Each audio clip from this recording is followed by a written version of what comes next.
This is kind of a hard video for me to make. And it's even harder with the Me Too stuff going on because it just feels so overdone. But this happened to me the end of October in 2018. I got an Uber from Louisville, Kentucky to Lexington, Kentucky. 90 minutes, $100. Okay?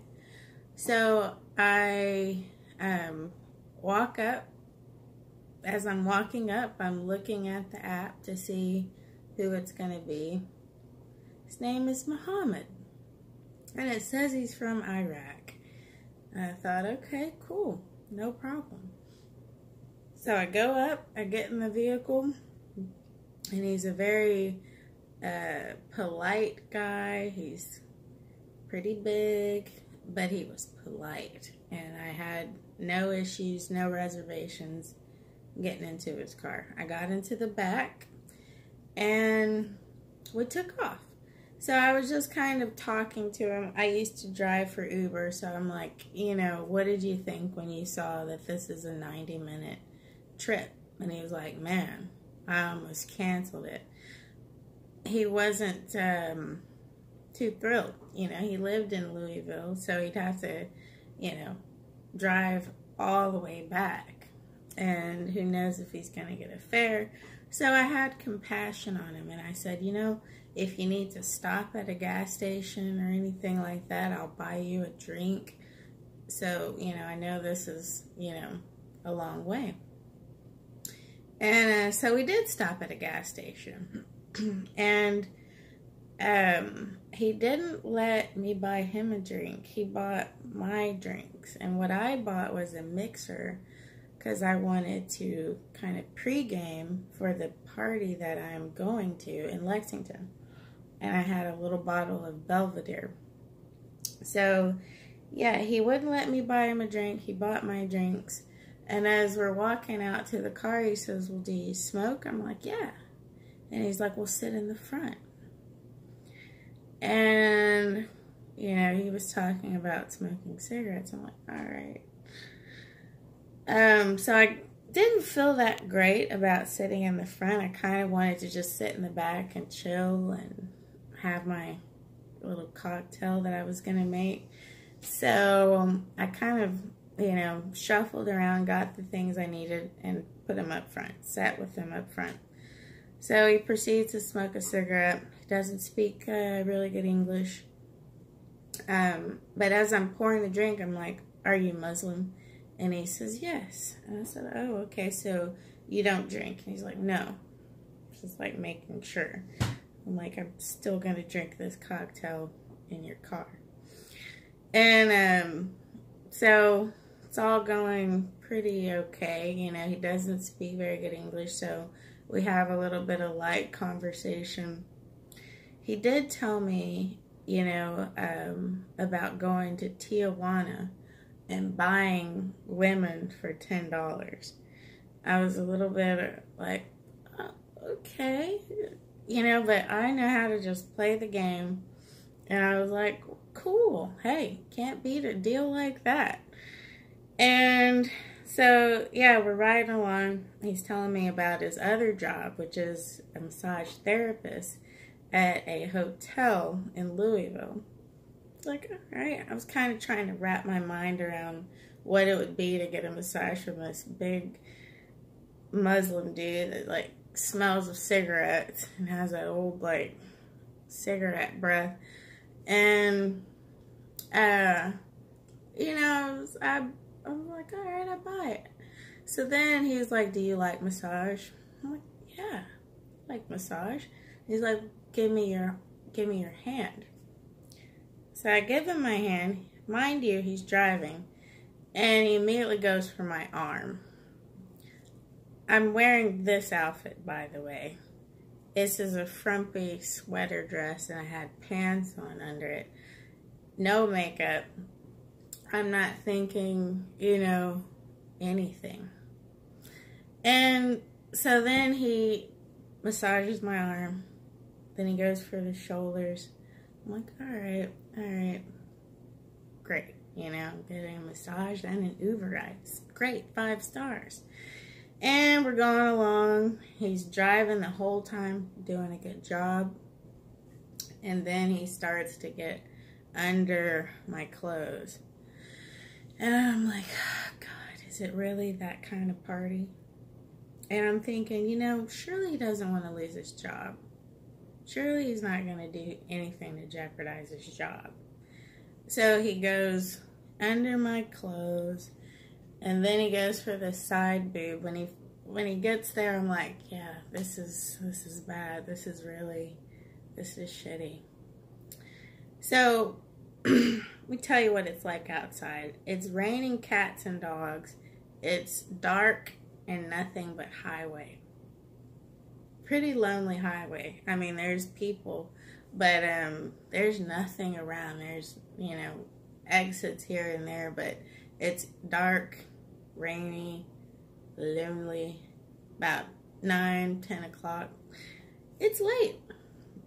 So we're about 30 minutes into this 90-minute ride, and it's going down. So he just starts to and at first he was saying, do you like this? I'm like, yeah, this is great. I can see why you're a massage therapist, you know. You're doing a great job and you're driving so well. I'm just trying to keep it all light, you know. So then as he gets progressively more sexual, he stops asking me anything. And, you know, I'm kind of like shrinking in, and he's just like, come on, kind of. If you've ever hung out with like Middle Eastern people, do you notice how they give commands? They're very straightforward, harsh, you know, barking. So he started doing that, you know, like, come on, turn around, lean the seat back, you know. So he just got more and more bold, touching all over me, touched my breast, touched my leg, went under my pants, tried to touch my vagina. I didn't let him. I was doing like this, but it really sucked. And I was just kind of looking out the window like, you know, he could pull over and just rape me. This is fucking bad. So I was just trying to keep it cool. I kept trying to refer back to the profession. And I think what finally stopped him was I was like, you know, we think we need some massage oil. You know, like this is kind of rough on my legs. And then he stopped. And he was really cold after the whole thing. It was very interesting. And it stopped about 15 minutes to my destination. He was just cold and just driving. It was really strange. But I asked him, you know, like, do you have children? And he was like, no. It's like, do you want children? He says, no. Like, okay. Ugh. So, anyway, he drops me off, and I walk into the party, and I'm like, well, guys, I just had my Me Too moment. And I am the least Me Too loving person you'll ever meet. But the only reason I am is because there seems to be so many lies, and the media is just sort of milking it. And so it's really overdone. I don't believe anything coming out of the news. That doesn't mean that I don't believe that sexual assaults happen. I mean, obviously they do. But what we're seeing in the Me Too movement is just absolute, and it's a hoax. So I walk into the party and I say, hey, I just had my Me Too moment, because they're kind of liberal, and they're very liberal, and they can identify immediately with that. So I told them what happened, and they were all horrified and outraged, and, you know,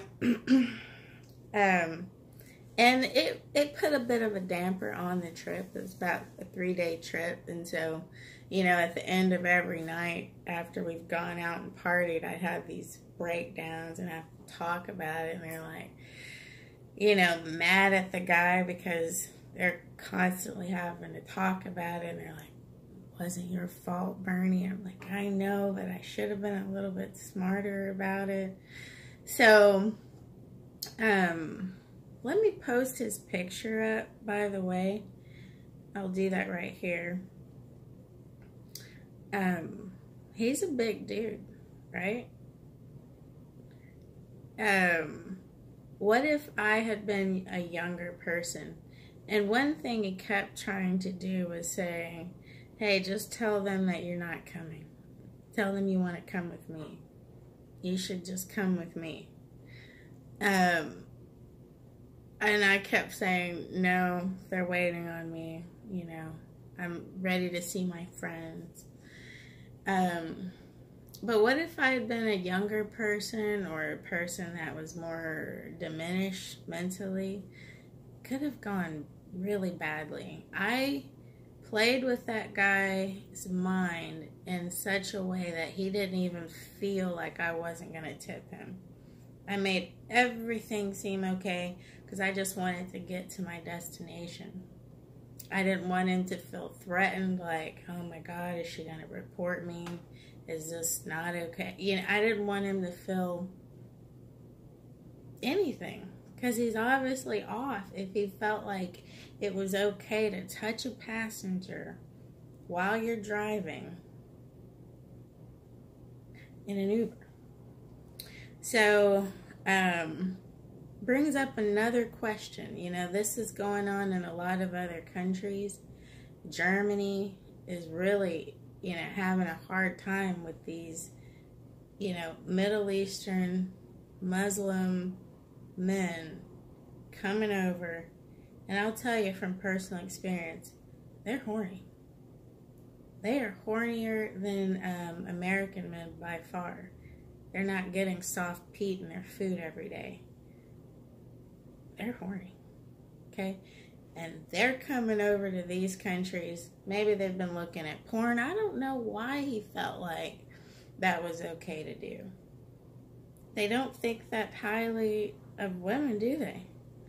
So, you know, this isn't to say that I don't like people that are Middle Eastern. I've had Middle Eastern friends. I've had Muslim friends, you know, and we all know that there's always two categories of people, you know. We have our N-words of every race, don't we? So, obviously, they're kind of the low-class Middle Eastern Muslim people that would do this. But we need to not ignore that that's going on. Where are the feminists? Yeah, where's the outrage at what's happening in Germany? What happened to me? You know, we should be respecting their culture. Maybe a 90-minute ride alone with a woman is too much for a Middle Eastern Muslim man. Maybe they should, you know, have more questions for these Uber drivers. It takes very little to be an Uber driver. And to just stick a woman in the car with this guy and there's really no accountability. All Uber did, by the way, I reported this, they refunded my money and that's it. That's all they've done. They told me that they, you know, fired him. I don't know if it's still on. I don't know if they've reinstated him. I haven't looked into it. But that's really it. There's not much required to be an Uber driver. And to not respect their culture, which doesn't respect women, and to just throw a woman in the car with a person like that, maybe we should rethink it. And if you're a young woman and you want to catch an Uber late at night, yeah, you might want to look at where he's from. just a little tip there. So I know that sounds kind of racist and mean, but I don't care. Maybe we need to just start being honest. You know, I do the same thing with every race. We can talk about every race has its problems. And clearly we have a big issue there. So we need to think about all this multiculturalism, and think about what it means to throw people into a society that's completely different from theirs. Maybe they don't always mix. So, thank you for watching. I'd like to thank a few donators for this video. I'd like to thank Jessica, my Patreon. Thank you so much. I'd like to thank you, Brenda, for being so generous, and I will definitely be taking your suggestions, so be watching out for that. Thank you, Larry, and thank you, Patrick. I really appreciate you guys, and thank you, Cynthia and Eddie, for donating to me again. You guys keep me going and going and going. Sorry about that. So I really appreciate you guys so much for supporting this channel, and thank you for coming back. This was kind of a long one. I really appreciate everyone for coming back every week. If you are new to this channel, subscribe, but also hit the bell sign so that you can be notified. Kind of a thing YouTube will just, not tell you. So thank you again. I appreciate you listening. And if you have any advice or tips, be sure to comment below. All right. I'll see you guys next week.